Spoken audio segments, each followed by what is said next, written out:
I hope that's the right part. It's the rear oxygen sensor. Hopefully it will clear the code that I've been getting on the check engine light for the past week or so. Seems like a really easy thing to fix, and I'm gonna save it for a little bit later this afternoon. I'm really hungry, ready for some lunch. Another issue is I don't really have a jack. I think that my friends might have one that I could borrow, but I feel like I could just do it without the jack. It just might be a little bit more uncomfortable. These mechanical projects are always a little bit more difficult than I expect them to be. So, like I said, I'm gonna make lunch first. I'm starving. I don't think it's a good idea to tackle that project on an empty stomach.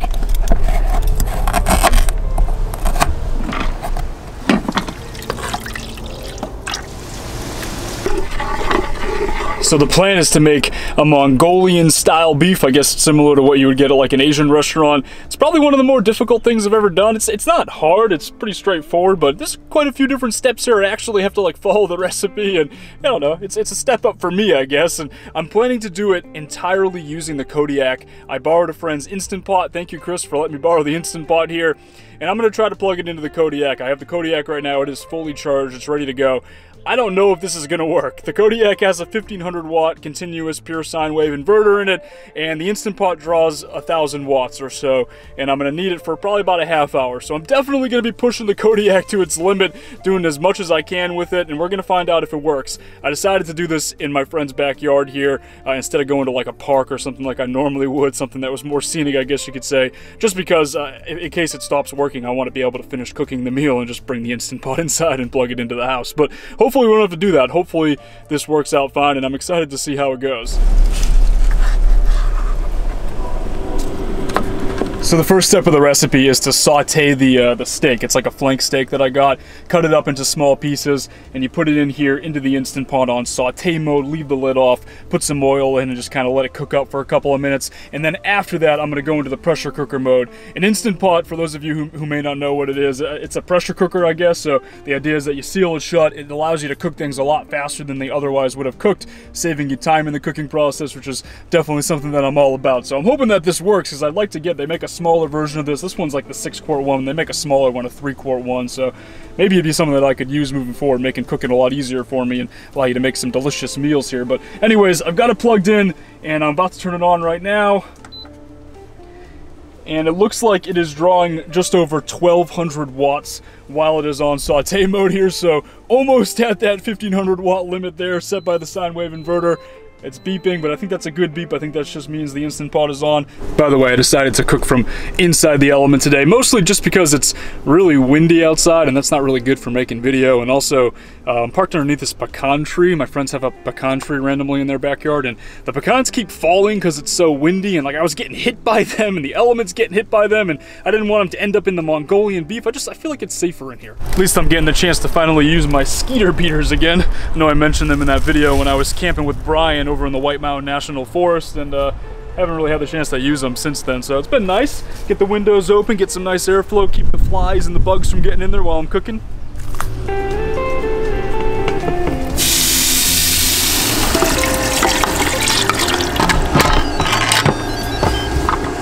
So I've had the lid on for like 7-8 minutes at this point, and everything seems to be working okay. I'm not 100% sure how the Instant Pot is supposed to work, if it's supposed to draw a continuous amount of power over that entire duration, or if it turns off a little bit and then turns back on, similar to how a fridge works. But the timer's going down right now. We just went from 3 to 2 there. It looks like it's working out okay, and I think it's doing the job. The Kodiak is working on full throttle, but at the same time, it's I mean, it's still over 50% charged. The little green bar indicator shows that it's still pretty full. It shows that it's got about 11.6 volts left on it, which is a pretty good amount. You see, if you hear it right there, it just turned off. So I don't know. I'm not 100% sure if it's working or not, but I guess we're going to find out when I open the lid and see if the food cooked.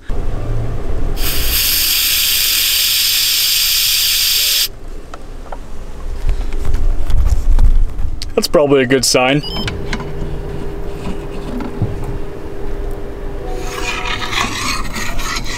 Okay, so it definitely worked. I had my doubts. I didn't know if it was gonna happen. You know, that much power, 1200, 1300 watts for that amount of time on this thing. I mean, that really pushes it to its limit, and I didn't have any issues. I don't think I did, at least. I mean, the beef smells good. I haven't tasted it yet, but it looks like it cooked normally. I might have even cooked too much. It's kind of broken down into really small pieces. I think I probably left it in there for too long. I was too busy talking to the camera and trying to make the video. It's really hard to multitask when I'm trying to do this kind of thing here, but seems like it worked out okay. I'm really really excited to eat it. I'm absolutely starving. The Kodiak was definitely working pretty hard. Like, even when I turned it off, the fan was still running for a couple of minutes, just trying to cool it down, trying to calm it down. And it looks like it used about 50% of what it was. It was at about 12.3, 12.4 volts when I started, and now it's at 11.2. So definitely, you know, definitely needed some power, obviously, to be able to run this thing, but it did the job. And if I get the smaller one, I think the smaller Instant Pot only uses 700 watts. So if I go with a smaller one, it's going to be even more efficient. I feel like this is something that I could do a couple of times a week and not have any problems. This might actually be the best thing that I have ever cooked for myself, like in my life. There's just so much flavor, like the beef is so tender.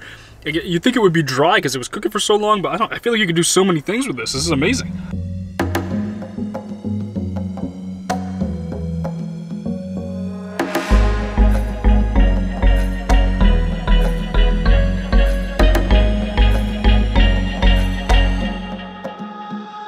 So the good news is I think I can probably do this without a jack. I mean, I'm not gonna lie, it's pretty uncomfortable under here. There's really no space at all, but the amount of effort that it would take for me to get a jack, and then I'd probably have to buy jack stands because I don't think my friends have them, and then to go from there, I can probably just do this. I only have to remove 3 bolts here, and I got 2 of them pretty loose already, but the other one I don't really have the right size wrench for. I have this little cheapo adjustable wrench here, but I don't think it's going to do the job, guys. I think I need to get something that's a little better than this, so I got to figure it out. I'm going to just play around with it, see if I can get it off, but more than likely I'm going to have to put this project on hold.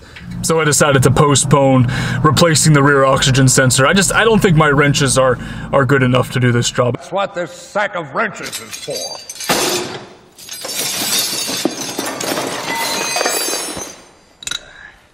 If you can dodge a wrench, you can dodge a ball. What?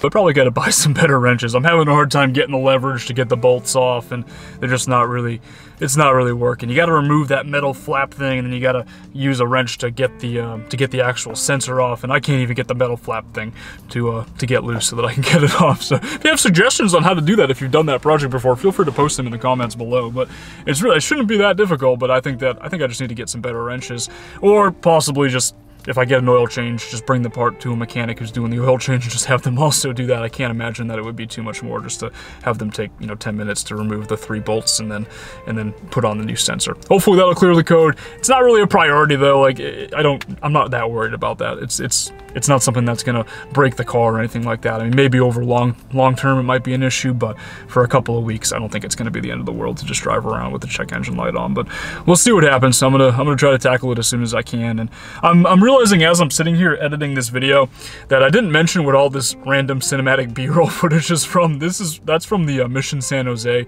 in San Antonio. I went there the other day with a friend, and it was a lot of fun. Just an absolutely beautiful place. I know I mentioned in the last video I wanted to check out the missions throughout town, and that's the first one that I've had the chance to go to, and I'd like to go to all of them. I'm probably going to be in San Antonio for a while. I think I'm probably going to end up in this part of the country for a good amount of time, probably throughout the spring. It's going to be nice here, not a bad place to spend the winter, and like I said, I've got a lot of friends here and stuff, so it's a cool place to hang out, and I'm more than likely going to be doing that. So I'm probably going to be trying to pick up some work while I'm here. I'd like to shoot some weddings into the spring all throughout Texas. If you're in Texas, if you are getting married, if you're interested in hiring a videographer, if you know someone that's getting married that might be interested in a videographer, that's something that I definitely want to do. I want to try to book as many weddings as I can going into 2019. So feel free to send me an email, nate@elementvanlife.com, and let me know if that's something that you're interested in. And that's pretty much it, I guess, for life updates here. The other thing is obviously the Kodiak, which is what this video is about and what a lot of you guys probably clicked to learn about. So I'm really happy with how the Kodiak did with the Instant Pot.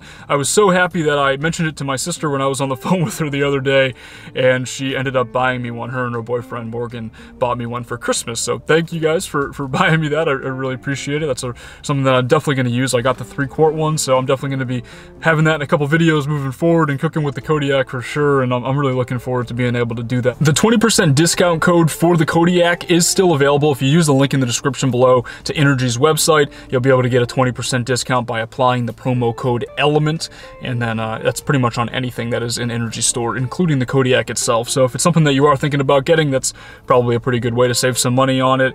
And like I said, I've been very happy with it. It's been awesome, both for editing video, like I'm doing right now, and then also for cooking at this point, and who knows what else I'll be able to use it for into the future. I'm looking forward to finding out, but that's kind of where I am with that. Also, the calendars, Element Van Life calendars, there are a handful left. There's not too many, so if you are interested, there's a link in the description below to that as well, elementvanlife.com/shop. I've got the 2019 calendars with some of my favorite pictures that I've taken all throughout the country during the past year, and I'm not going to make a second batch of them. This is the only batch, so there's a handful of them left. If you're interested, definitely recommend picking one up before they sell out. And that's pretty much it. I think I'm going to end the video at this point, and I guess I'll talk to y'all in the next one. Thanks for watching.